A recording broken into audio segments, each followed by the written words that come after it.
आदरणीय शिक्षक और मेरे तमाम साथियों को सुप्रभात। सर्वप्रथम मैं शिक्षक दिवस की हार्दिक शुभकामनाएं देती हूँ।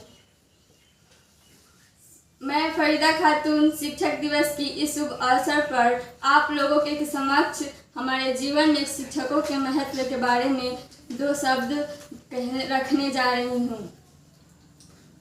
उससे पहले मैं दो पंक्तियाँ सुनाना चाहती हूँ। रोशनी बनकर आए जो हमारे जीवन में, ऐसे गुरुओं को मैं प्रणाम करती हूँ। कि रोशनी बनकर आए जो हमारे जीवन में, ऐसे गुरुओं को मैं प्रणाम करती हूँ। जमीन से आत्मा तक पहुँचाने के रखते हैं जो हुनर, मैं दिल से उन शिक्षकों को सलाम करती हूँ।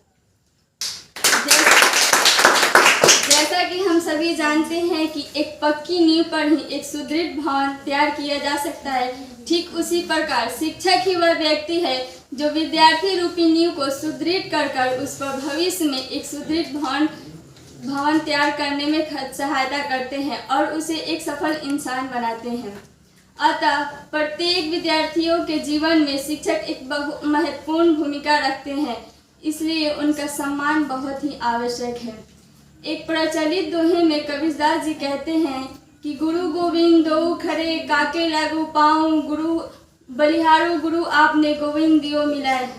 इस प्रचलित दोहे में महाकवि कबीरदास जी कहते हैं कि जब आपके सामने गुरु और भगवान दोनों ही खड़े हों तो सबसे पहले आप किसको प्रणाम करेंगे? गुरु ही आपको गोविंद अर्थात भगवान तक पहुँचाने में सहायता करते हैं। आप अर्थात गुरु महान है और आपको अपने गुरु का ही सर्वप्रथम वंदन करना चाहिए। गुरु ब्रह्मा गुरु विष्णु गुरु देव महेश्वरा, गुरु साक्षात परब्रह्म तस्मै श्री गुरुवे नमः। अर्थात गुरु ही ब्रह्मा है, विष्णु है, शिव है और गुरु ही सब कुछ है, इसलिए हमें अपने गुरु का ही सर्वप्रथम नमन करना चाहिए।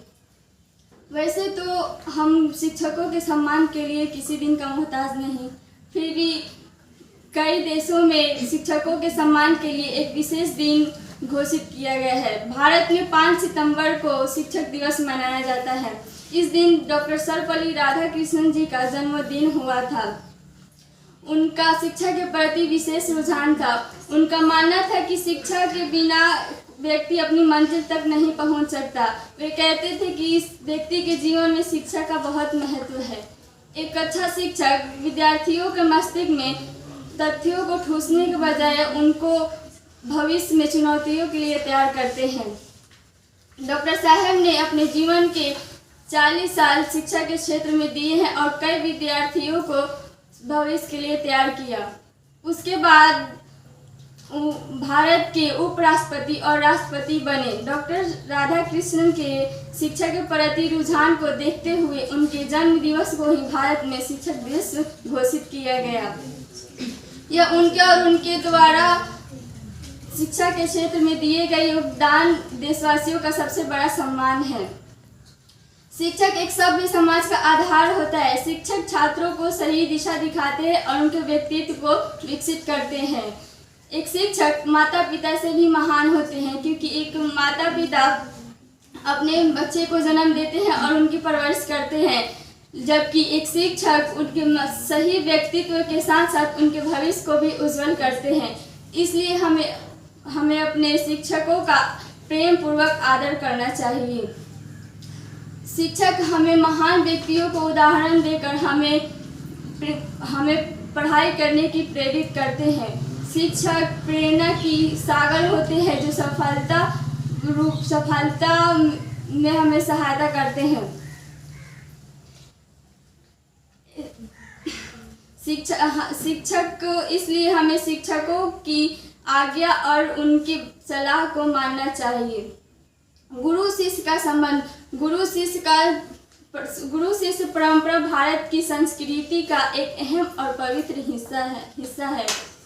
गुरु उस माली के समान होते हैं जो एक बगीचे को अलग अलग रूप रंगों के फूलों से सजाता है। महोदय, मैं दिल से प्रणाम करती हूँ उन शिक्षकों की जो जौहरी की तरह तराश कर हमें हीरा बनाते हैं।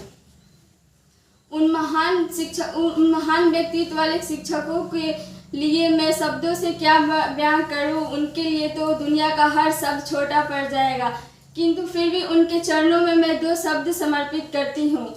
ना तारीफों की फूलों की है चाहत, ना महंगे उपहारों से होती उनकी इबादत। कि ना तारीफों की फूलों की है चाहत, ना महंगे उपहारों से होती उनकी इबादत। उनको मिलती है तभी आत्म शांति, जब विश्व में फैलती है शिष्य की कांति।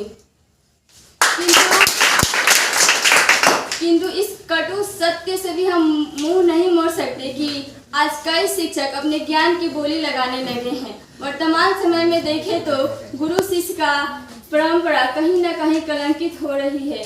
शिक्षकों द्वारा विद्यार्थियों एवं विद्यार्थियों द्वारा शिक्षकों के साथ दुर्व्यवहार की खबरें सुनने को मिलती है। शिक्षकों एवं विद्यार्थियों दोनों का ही दायित्व है कि वो इस महान परंपरा को बेहतर ढंग से समझे और अपने समाज के निर्माण में अपना सहयोग प्रदान करें। इसके लिए हम सभी को अपना दायित्व स्फूर्तिपूर्वक निभाना होगा। समय के अभाव में मैं 2 पंक्तियां कहते हुए अपनी वाणी को विराम देती हूँ। हजारों फूल चाहिए एक माला बनाने के लिए, हजारों रंग चाहिए एक रंगोली बनाने के लिए।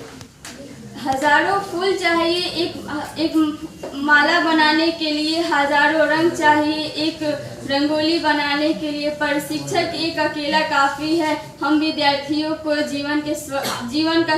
जीवन को स्वर्ग बनाने के लिए।